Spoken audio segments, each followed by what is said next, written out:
nuk e kishim menduar, por themi që ka ndodhur ashtu, e mund të japim edhe ne një kuptim simbolik, mund të themi një simbolik.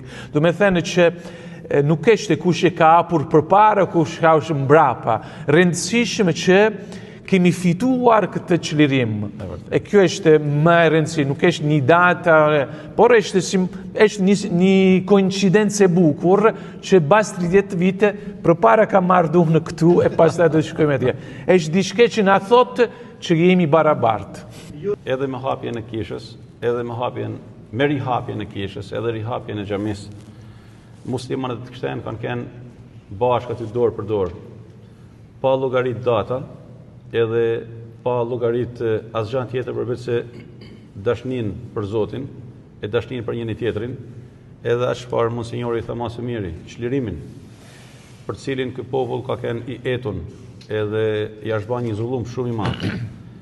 E fakti që sot arqipeshvi i Shkodrës e viziton xhaminë e Plumit, është shenja ma e mirë, edhe simbolika ma e shtrenjtë e asaj ku ne jemi edhe duhet të jemi, pavarësisht se jemi në xhaminë e Plumit, apo jemi në arqipeshkvi, apo në kishën e Rrmajit, në fakt jemi në shtëpinë tonë.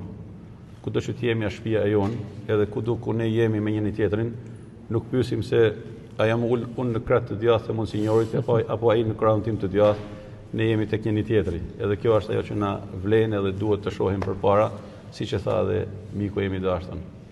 Apo jo monsinjor? Patjetër, ashtu është. Besoj se takimi i sotëm është përtej asaj, megjithatë vlerësoj që deklarata e përbashkët e komuniteteve tona fetare prevalon mbi çdo fjalë tjetër dhe çdo qëndrim tjetër, as qëndrimi jon i përbashkët. Edhe shpresoj që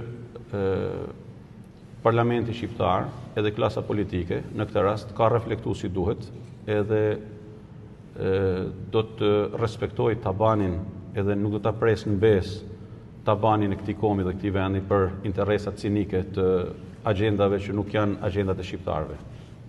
E Zoti i ruajë i bekov shqiptarët ashtu siç Zoti don në tokë, e na ruajt nga devijimi dhe shturja se ajo pastaj është katastrofë e madhe.